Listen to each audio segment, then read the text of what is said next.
Minister Ubabukene.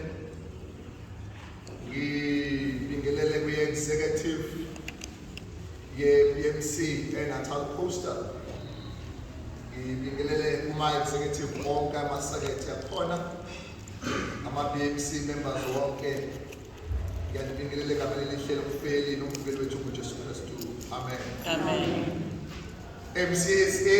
Ifala bazali bethu. Ifala bazali bethu. MCSA. Sihlangana bezalwane ngaphansi komgomo othi decolonizing black identities to become an alternative community. Ivesi yona esaba ngayo to do justice and to love kindness and to walk humbly with your God.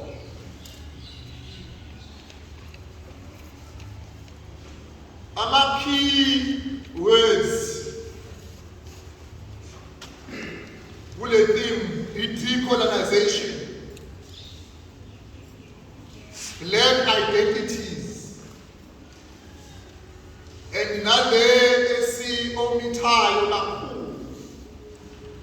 to become. And lastly, esikritaka kakhulu the alternative community. Because becoming sonke siyayineglect to jump into exploring your becoming. And now I need to confess what in my address angizange ngi-engage becoming.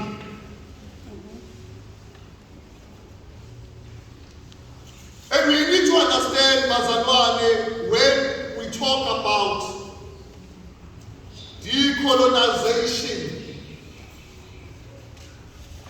ukuphuma ebugilini, ngoba basically ukuphuma ukukhoboka ngesikhosi, ngesizulu ukuphuma ebugilini. Leli gama elithi decolonization ngoba kungenzeka bazalwane siphume eGibhithe kodwa iGibhithe lingaphumi kuthina. Because ngibonile abantu abaningi baba endaweni ngiyaza ukho kwi-social media uma ngiposta kwavela abantu abaningi bethi kodwa is it still relevant? Because I understand ukuthi umuntu uyakwazi ukuphume eGibhithe kodwa iGibhithe liphume nayo. And so I looked at decolonization ukuqala kwayo. Ngalekelelwa u-advocate uNcuka kaYithobi kwincwadi yakhe Land Matters.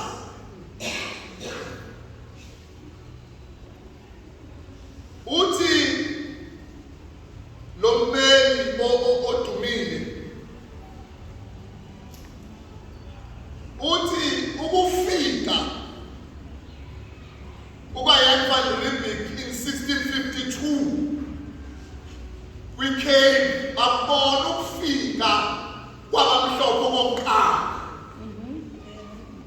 Because our archives awafundile begs to differ.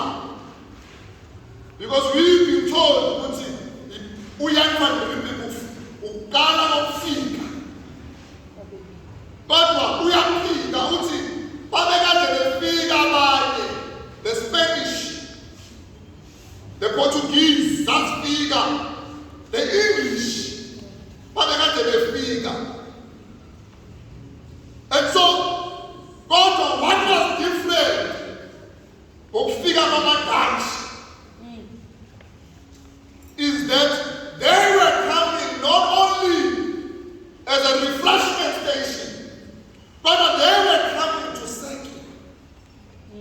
ukuthi bahlale in the Cape Colony. And so when they came as singabantu abamnyama ke kukhona lento esibiza ngobuntu.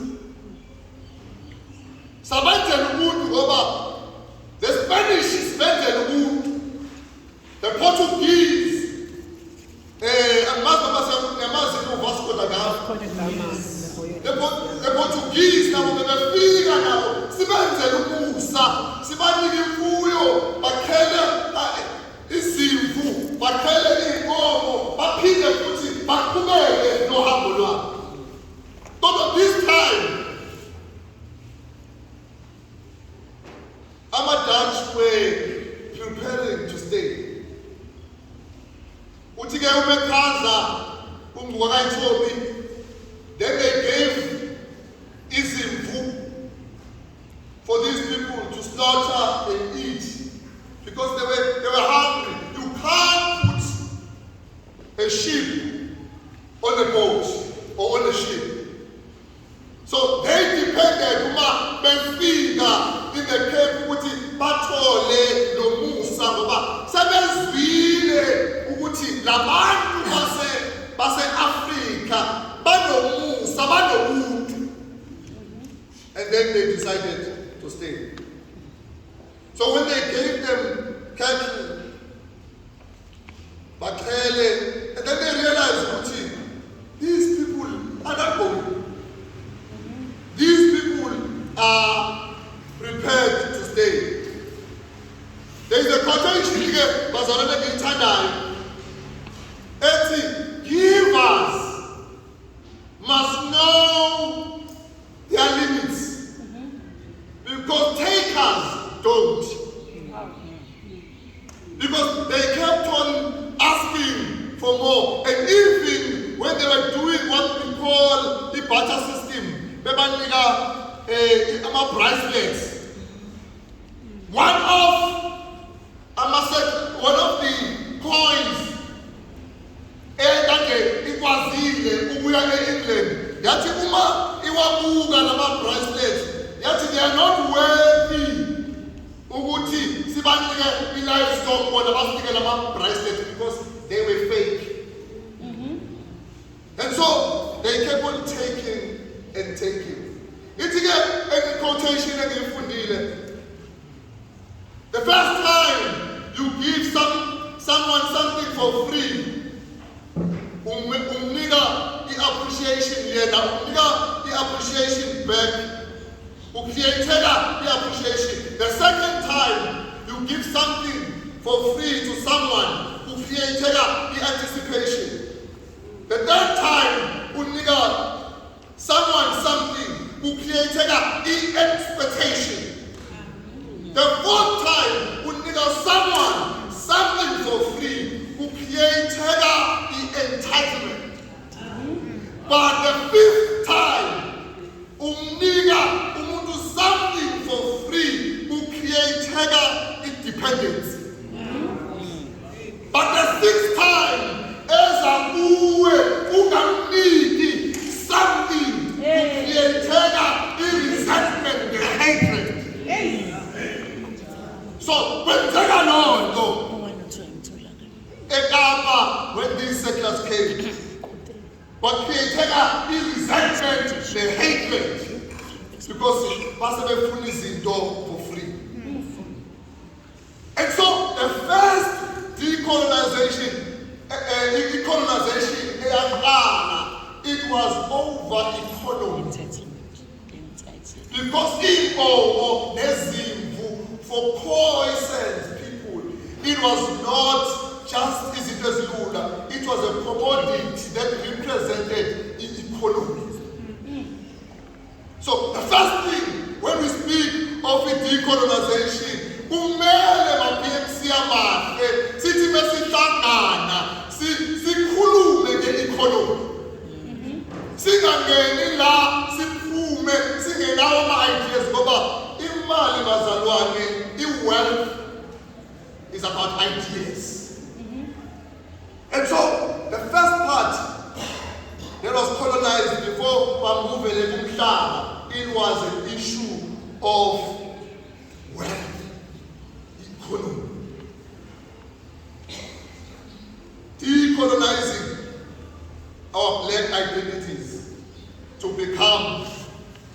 alternative community. I was very intentional when I use the word identities, because I knew very well ukuthi asifani bazalwane. Izinto ezifuna ukudecolonizwa uthina ngabanye azifani. Into ecolonizer mina nedinga ukudecolonizwa ayifani nento edinga ukudecolonizwa ukamela. Because our identity azifani. And so, as much as colonizer was a process, even Christianity was used to colonize the black masses of South Africa.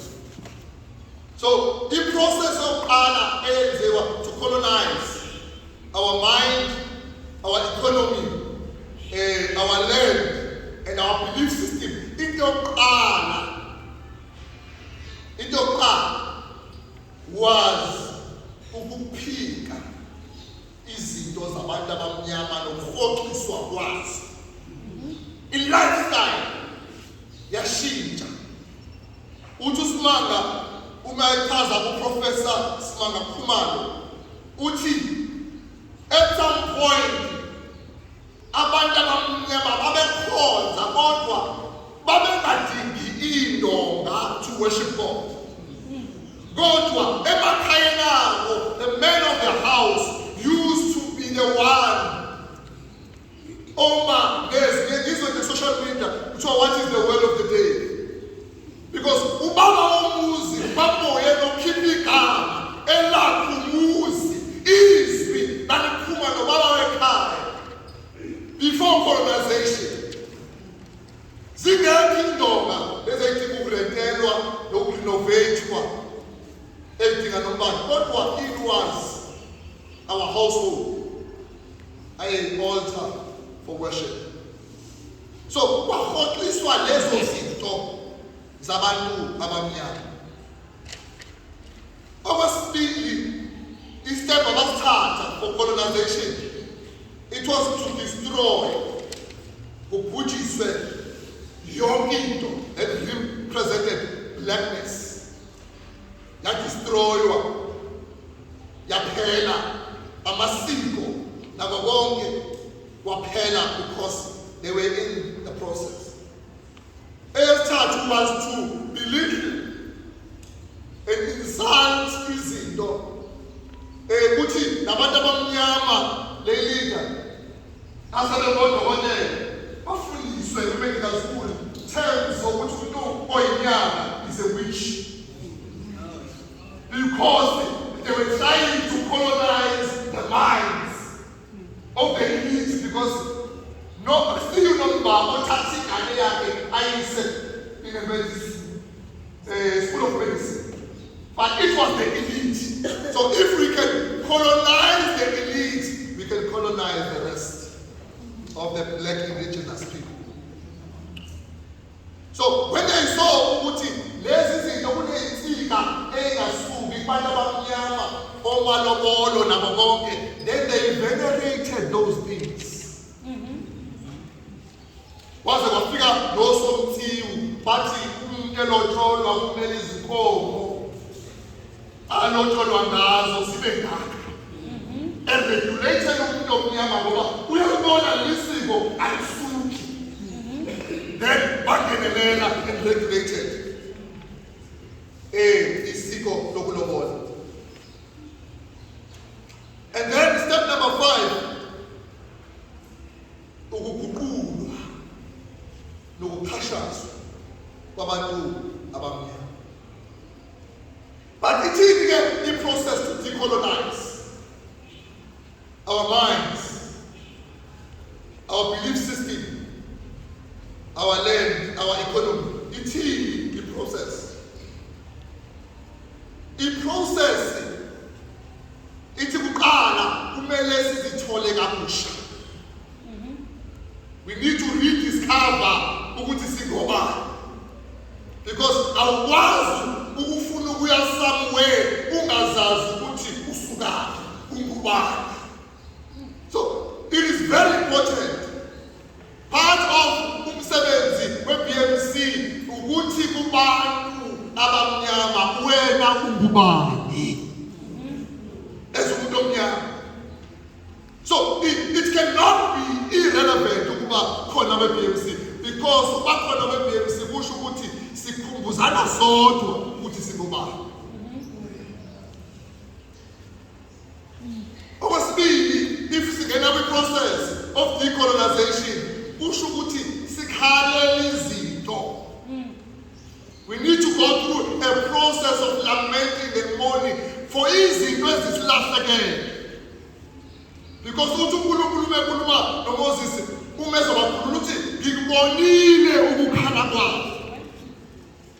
Ngakho ngehlile, because uNkulunkulu respond when ebona ukuthi we are lamenting to God ngezinto ezisilahlekile.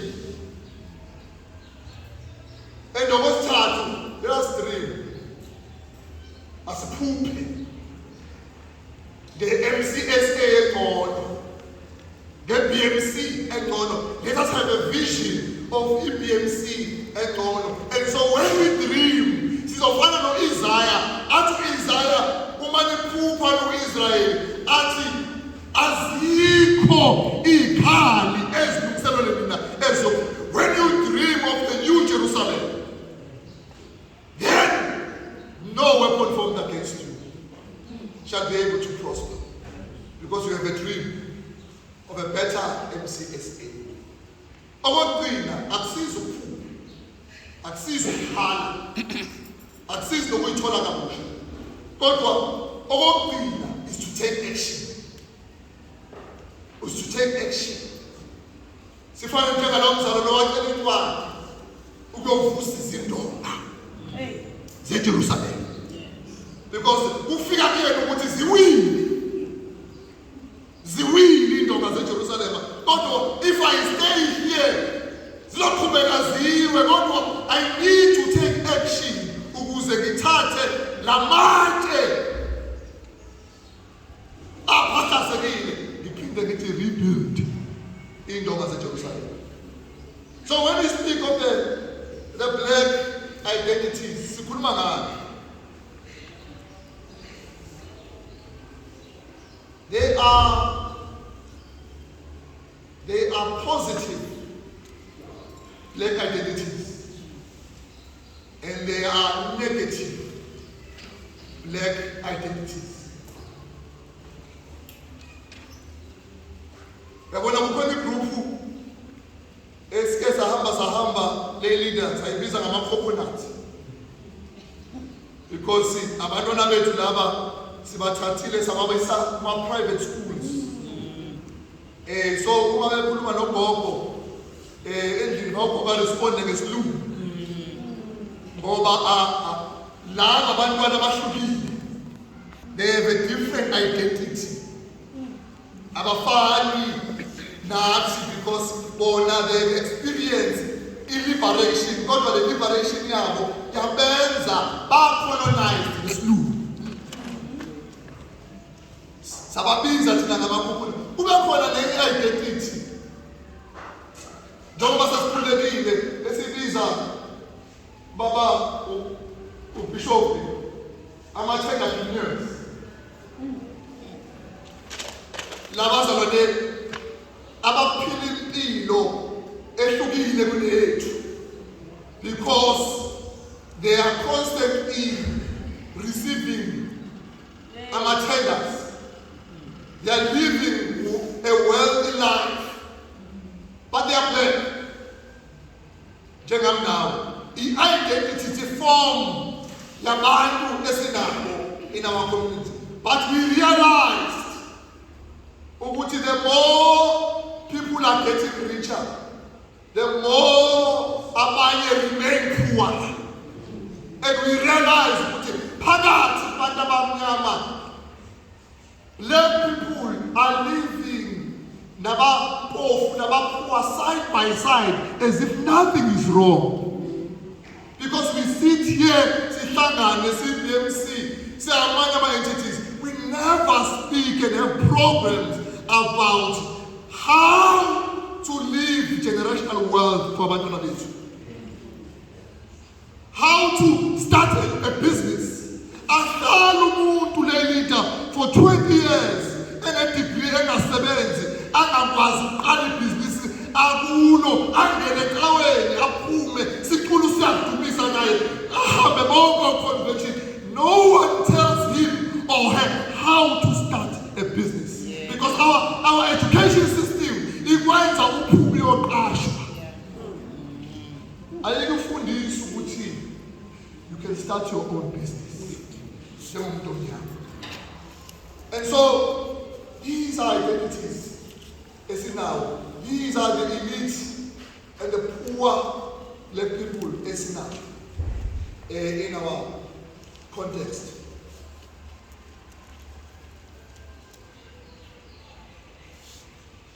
So we need to decolonize.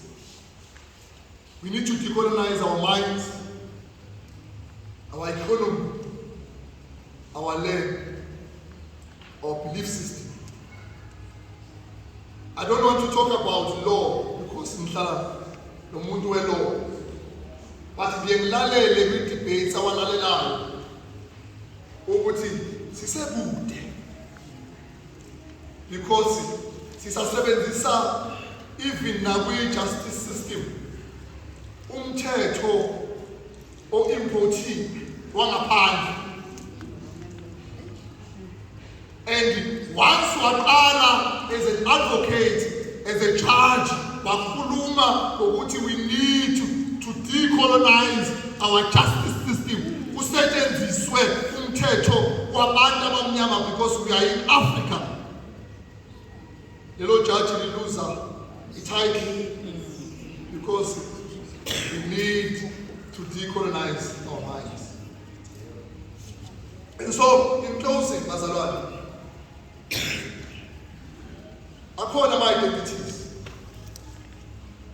Abantu abamnyama abezwa kamnandi ngokuxhaphaza abanye abantu abamnyama. Abasebenzisa abanye abantu abamnyama njengestepisi sokukhuphukela phezulu.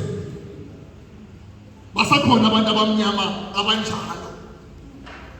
Usakhona abantu abamnyama abasalwela ukuzithuthukisa bona ngomnotho nolwazi bona bodwa. Kumele nje kube uyena yedwa who is wealthy, kumele kube uyena yedwa ufundile, kube uyena yedwa onezinto. Those are the identities abantu abamnyama esingafuna ukukhuluma ngazo. Abantwana njalo emabandleni abakuwo emphakathini kumele nje kuphakamela. Ubonakala njalo uphakama yena. Akekho umuntu amphakamisayo, kumele nje kuphakamela. Ukhona incwadi esayifundiswa uTandala eseminari. I-title yakhona ithi leading from the second chair.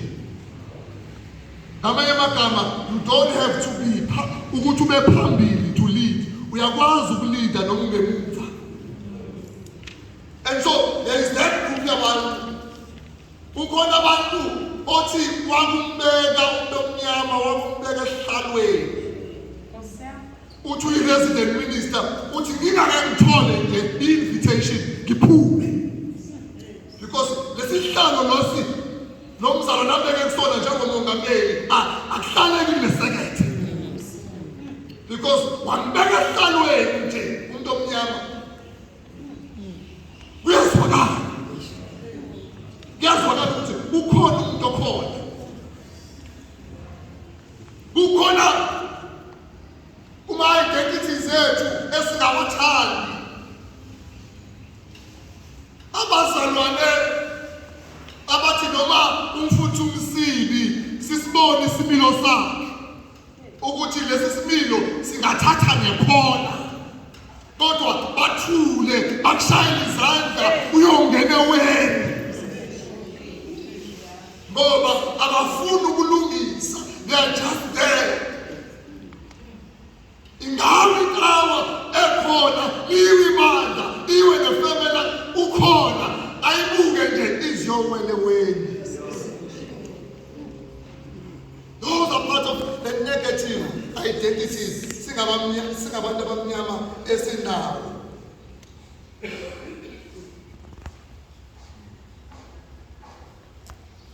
ke